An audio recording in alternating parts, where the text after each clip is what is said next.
वंदे मातरम। नमस्तम। क्या आप संसद में जाकर हमारा प्रतिनिधित्व करना पसंद करेंगे? इसी बिंदु पर आज मैं आपके साथ चर्चा करना चाहूँगा।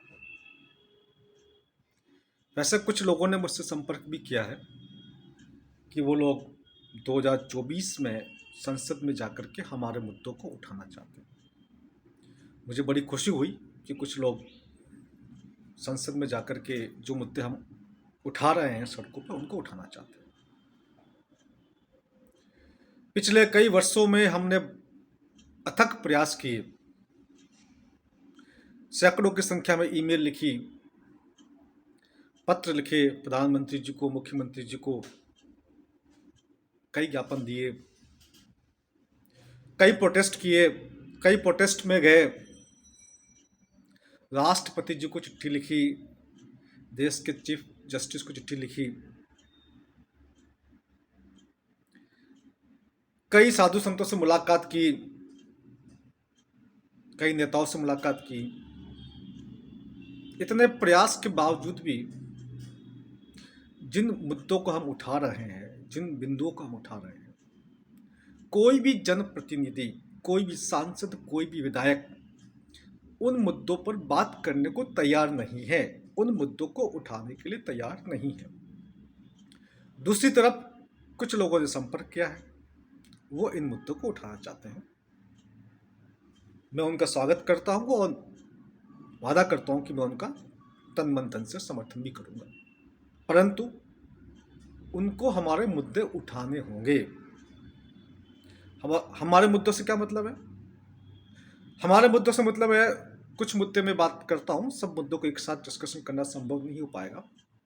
जैसे कि कोरोना का मुद्दा है, जैसे कि कोरोना के वैक्सीन का मुद्दा है, जैसे कि न्यू वर्ल्ड ऑर्डर का मुद्दा है, और जो वैश्विक साजिश चल रही है ना, चाहे वो ह्यूमन की चिपिंग हो, चाहे वो 2030 का WEF वर्ल्ड इकोनॉमिक फोरम का एजेंडा हो, you will on nothing and you will be happy, चाहे वो इंसान को रोबोट बनाने का काम हो, जॉम्बी बनाने का मसला हो,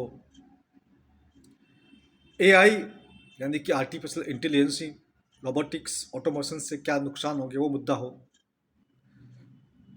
जो यूजलेस मानव एजेंडा जो चल रहा है, यूजलेस मानव एजेंडा, जो कहते हैं कि भाई दुनिया में 80-90% मानव यूजलेस हो जाएंगे, उनको समाप्त करना है, वो मुद्दा है।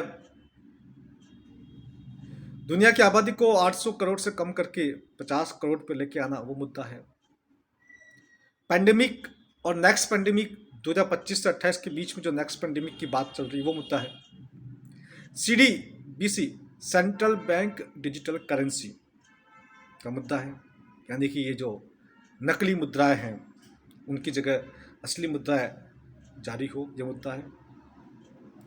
जो वाहनों पर रोक लगा रखी है, आप देखिए डीजल के और पेट्रोल की गाड़ियों पर रोक लगा रखी है जगह जगह, है ना, ये मुद्दा है। ऐसे बहुत सारे हमारे मुद्दे हैं, अगर उन मुद्दे को कोई उठाता है। इसके साथ में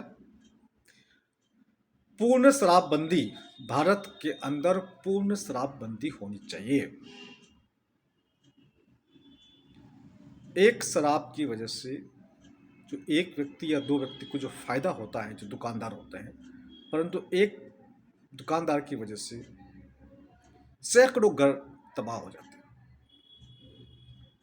तो देश के अंदर संपूर्ण शराबबंदी लागू हो,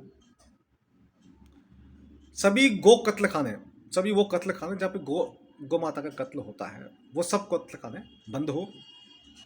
गो भक्तों पर जो FIR कर रखी अलग अलग स्टेट गवर्नमेंट ने, वो सारी की सारी FIR कैंसिल हो। गो भक्तों को एक प्रशासनिक दर्जा मिले, वो कहीं भी जाकर के किसी भी गाड़ी में अगर उनको लगता है कि कोई गोवंश जा रहा है तो उसको वो रुकवा के चेक कर सकते हैं, है ना, और पाए जाने पर कार्रवाई कर सकते हैं। तो उनको, जो गो भक्त है, उनको प्रशासनिक दर्जा मिले। जो गोचर की भूमि है जहाँ पर अतिक्रमण हो चुका है वो खाली हो।